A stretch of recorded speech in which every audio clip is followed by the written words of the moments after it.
Добро вечер.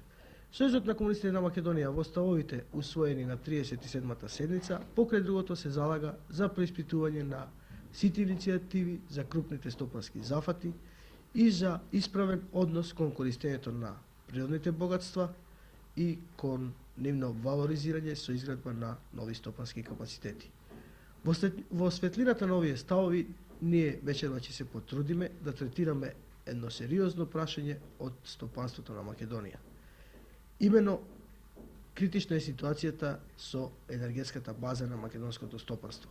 Македонија нема доволно струја, јаглен, нафта. Се поставува прашањето дали може и како да се развива и натаму стопанството во републиката, доколку енергетската база не се развие до на потребно ниво.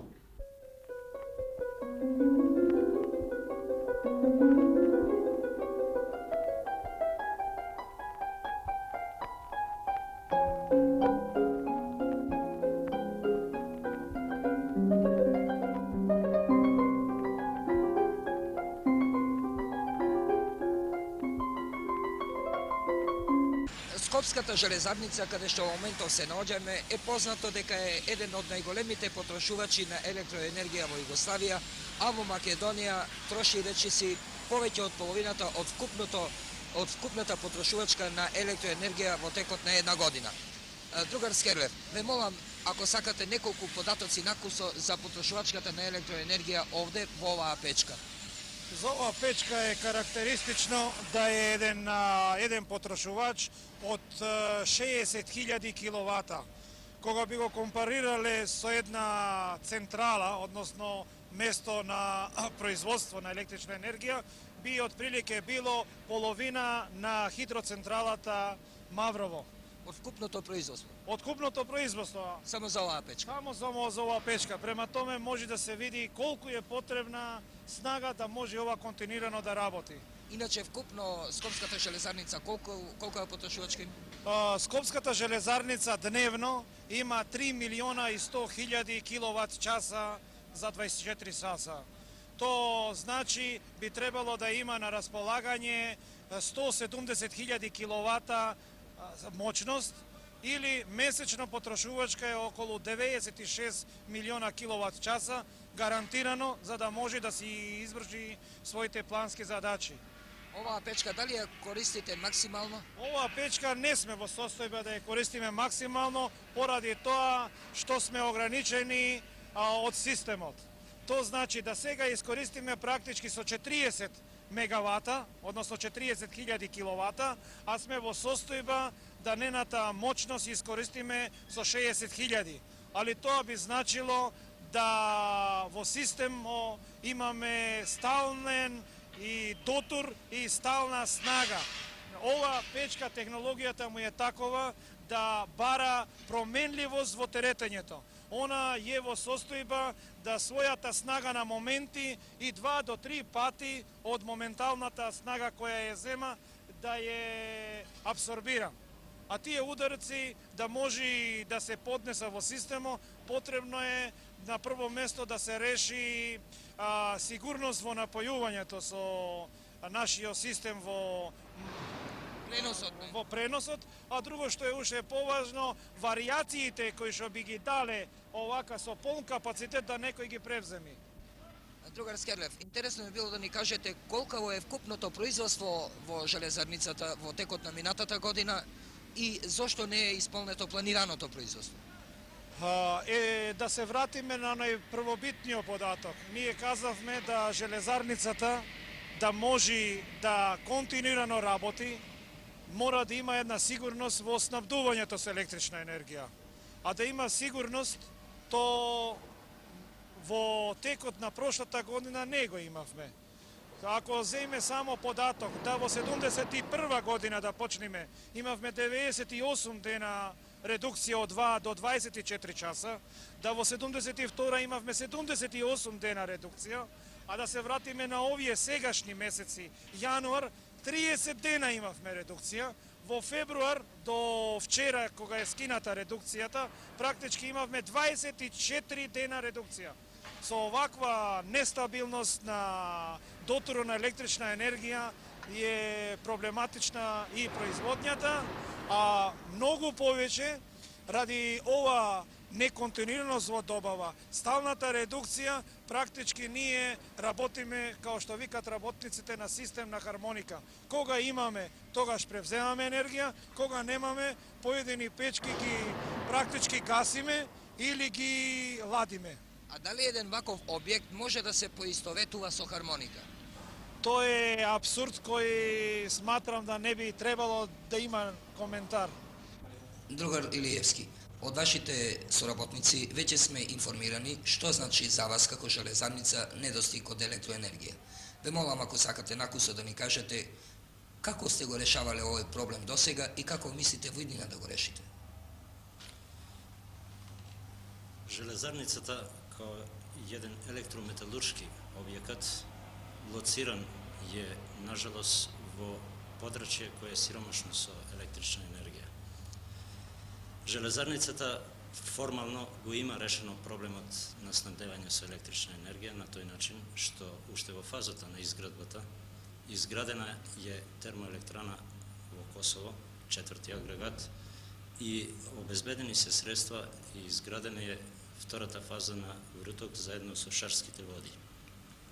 Меѓутоа, таа електрична енергија во условите на неразвиена мрежа и во услови на пораснат конзум на потрошње на електрична енергија во ова подрачје, нажалост мора да се дели, да се расподели и на другите потрошачи кои не значат само индустрија, него и останала потрошња.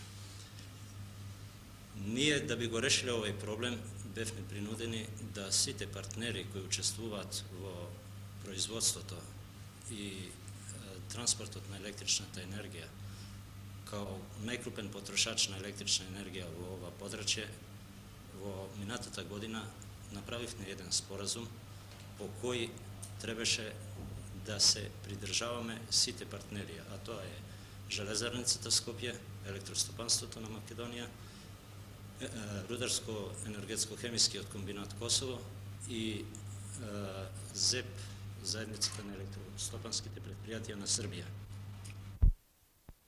Од моментот кога се направи овој споразум, можеме слободно да кажеме да партнерите од Косово и од Србија се придржаваат на тој споразум, меѓутоа фактот да ние во Македонија немаме доволно електрична енергија, имаме зголем конзум, не сме во состојба да тој споразум го спроведеме до крај. Заправо тоа не го спроведува електростопанството кое е во обврска и према другите потрошни и таа енергија се прерасподелува и на другите потрошачи. Во минатата година бевме хендикепирани со тоа што Вруток беше скоро цела година ван погон. Беа во работа другите помалите електрани кои беа доведени со акумулацијата скоро до крај и се надевавме дека со пуштањето на Маврово кое уследи во почетокот на февруари, дека ќе бидеме во состојба да не ги чувствуваме последиците на редукциите кои се многу тешки, како што чувте од моите соработници.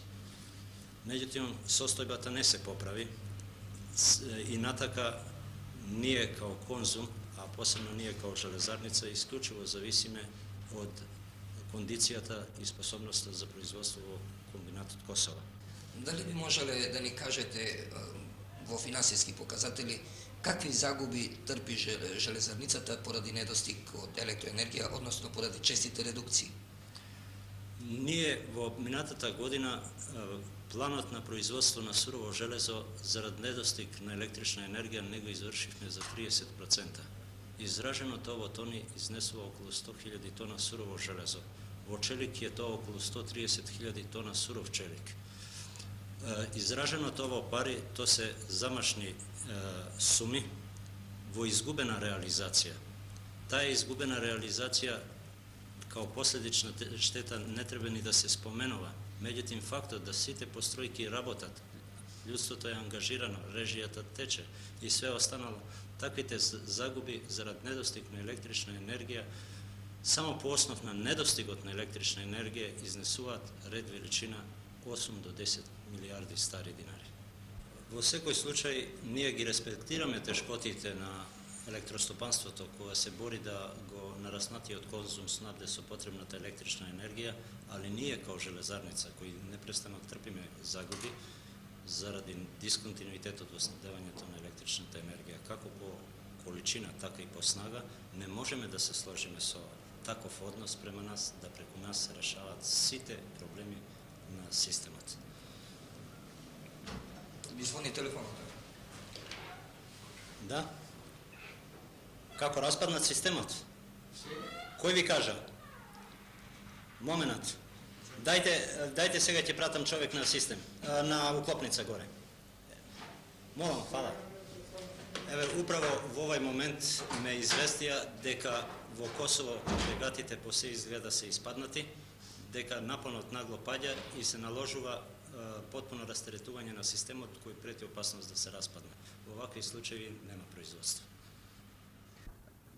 Се наоѓаме на градилиштето на новата печка за феросилициум. Другар Фидановски, бидете љубезни и кажете ни некои основни карактеристики за оваа печка. Новата печка има снага од 48 мегаволт ампера. Годишното производство на оваа печка ќе биде од 25.000 до 30.000 тона. Печката, капацитетот на печката скоро ќе го заменува целокупното досегашно производство на феросилициум кој го произведувавме.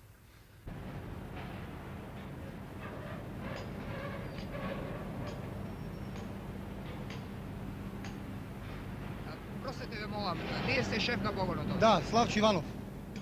Дали би можеле со неколку збора да ни кажете што значи за вас немање на електроенергија? За една електропечка многу значи да нема електроенергија. Кај нас овде кај електроенергијата не е како некоја сила која само покретува моторите, него е како основна сировина. За време на застојот на електричната енергија, печката се оладува. Тоа се огромни загуби, бидејќи при повторното запалење на печката се потрошуваат огромни количини на електрична енергија, да би печката дошла во исто положение која била и преди зауставувањето. Колку вакви печки имате? Па во Јуром има вакви около, во Феролегури има 6 и овдека на 7. Додека сега во изградба имаме друга која има около 48 мегавата, која ќе биде една од најголемите на Балканот, а може и во Европа. Вие се надевавте, рековте дека во текот на септември ќе биде пуштена во работа оваа печка. Дали за неа имате обезбедено веќе електроенергија? Електроенергија имаме ветување дека ќе бидеме обезбедени со електроенергија. Другар Геновски, поучени од досегашното искуство со честите редукции на електроенергија, како можевте да се зафатите со ваков еден потек, да градите нова печка, што ќе има огромна потрошувачка, и дали честите редукции како досега ќе се одразат и врз неа? Видите, ние сме големи потрошувачи на електрична енергија. Во Обштествениот план на Републиката во 74 година ние сме влезени со околу 600 милиони киловат-сати. Избилансирана потрошувачката и изворите, и ние во тој биланс влезени со 600 милиони киловат-сати. Таа енергија нам ни е потполно достаточна, доволна за да ја храниме оваа печка. Ние сме овде фабрика на феролегури. За да останеме такви, ние мораме да се развиваме. Нашиот развиток води преку пратење на техниката и технологијата во оваа дејност во светот.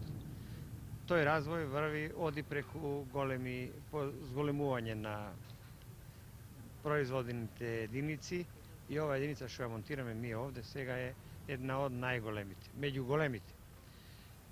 До пред 10 години оваа големина била фантазија, меѓутоа сега е сосем честа единица која се сретнува.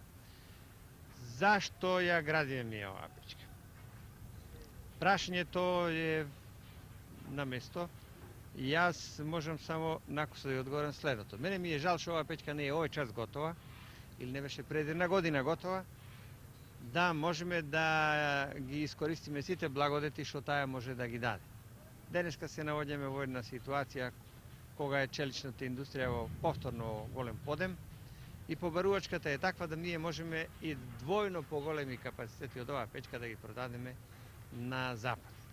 При таа продажба, сакам да бидам поодреден, ние вршиме размена на потполно еквивалентна основа. Ние електричната енергија ја материализираме, односно претходно ја плаќаме по доста висока цена, осетно повисока од таа цена што ја плаќаат другите производители на феролеговори во Југославија, ја материализираме во готовиот производ и на потполно конкурентна основа ја разменуваме светскиот пазар, ја претвараме во долари. Година очекуваме ние од овие наши производи да оствариме околу 10 милиони долари извоз. Се надеваме идната година таа сума осетно да ја надминеме, бидејќи очекуваме таа работа цела година. Каков е моментниот биланс, имено какви се можностите за производство на електрична енергија во споредба со потрошувачката? Оценете се вкупните потреби на македонското стопанство од 2 милиарди 927 милиона киловат часови. Ове количини се обезбедени исцело и сметаме дека во оваа година ќе можеме успешно да го реализираме билансот, ќе обезбедиме на потрошувачите редовна електрична енергија и квалитет. Ова е предусловено со тоа што во оваа година очекуваме влагање во погон на Маврово 2 и то седа скоро 85 мегавати снага во нашиот систем, нова снага. Исто така завршувањето на некои преносни капацитети и пуштање во погон, како што е далековод 220 Скопје-Вруток, пуштање во погон на реконструкцијата на трафостаница Битола со инсталирана снага уште 50 мегавата.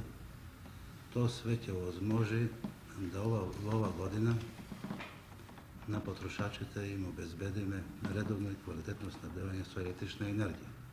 Купната потрошувачка на електрична енергија се 2 милиарди 945 милиона киловат час.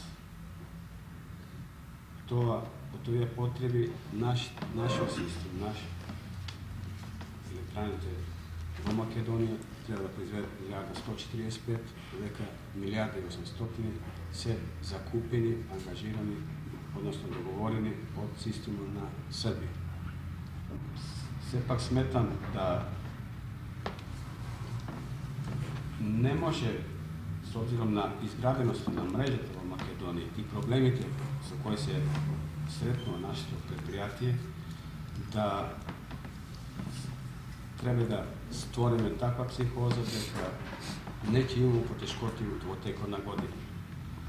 Во толку повешко, кој што кажавте на претходните показатели, што 2/3 од потребите ги обезбедуваме од системот на Србија, односно по-конкретно од термоелектраната Косово.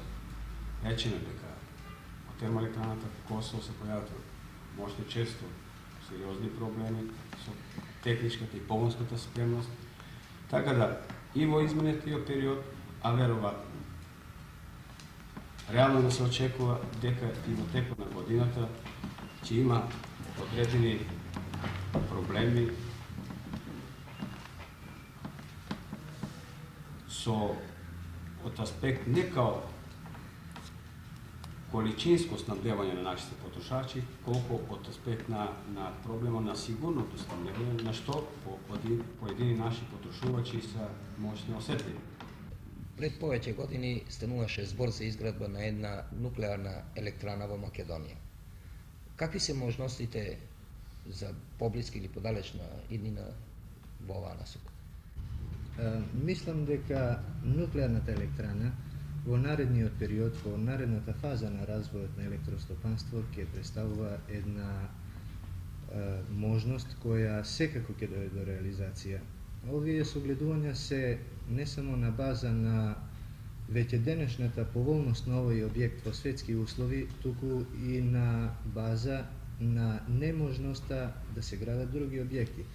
Kako što napomenute, energetski potencijal na SRM je okolo 4,5, odnosno 5 milijardi kWh od hidroizvori, a termobaza jedino što postoji to je u Kičevo i ta je faza na realizacija na njeziната eksploatacija.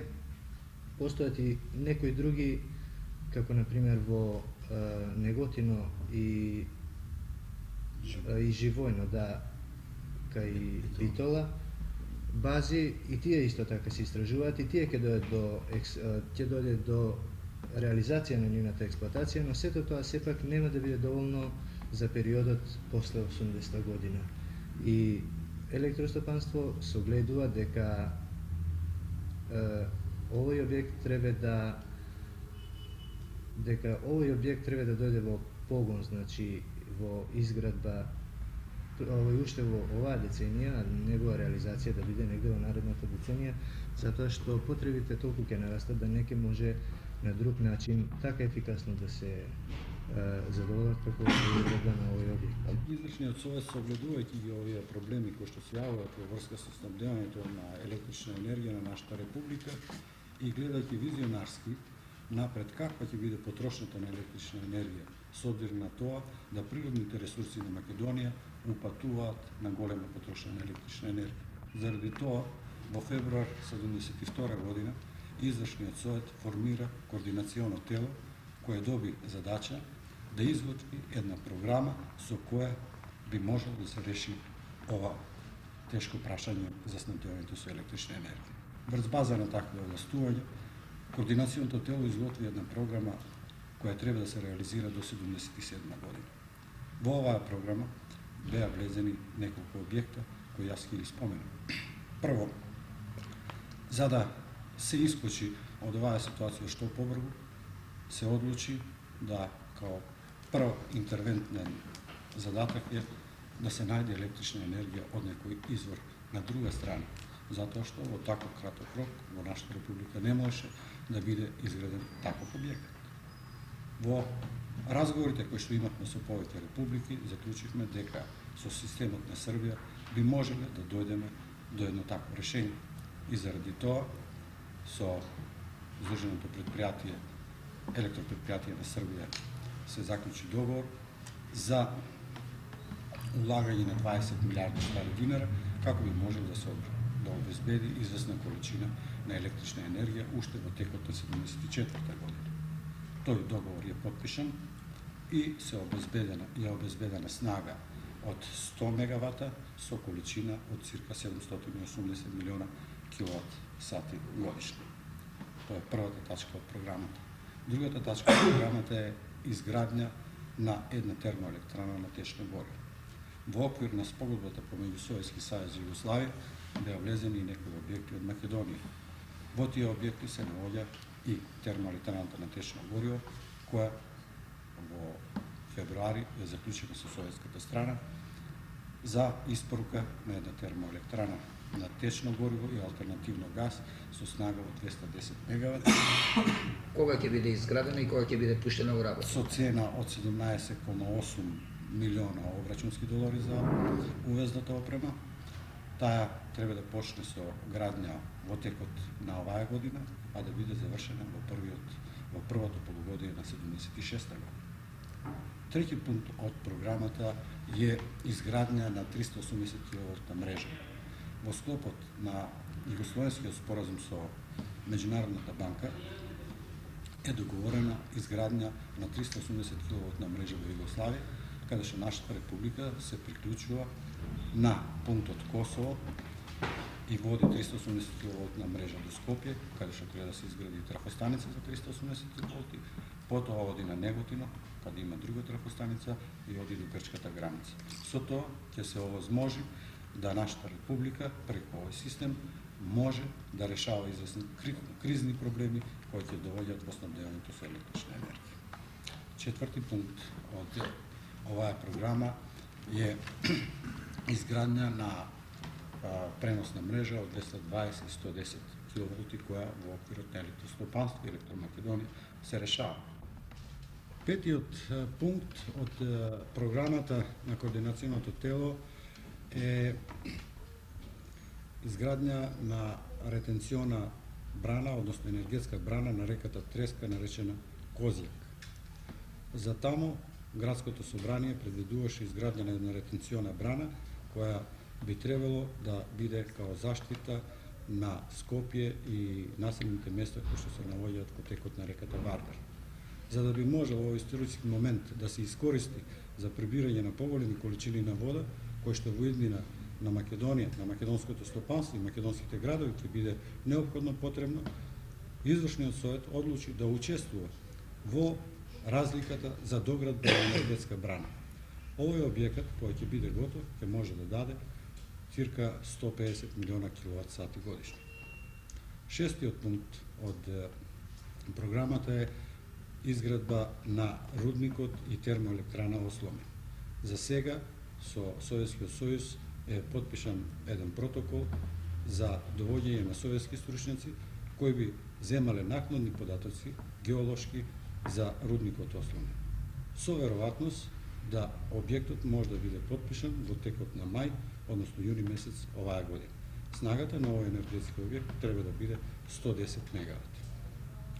И седмиот пункт од програмата на координационото тело е предвидување на еден енергетски објект за континуитет кој би можел да влезе во производство по 77 година.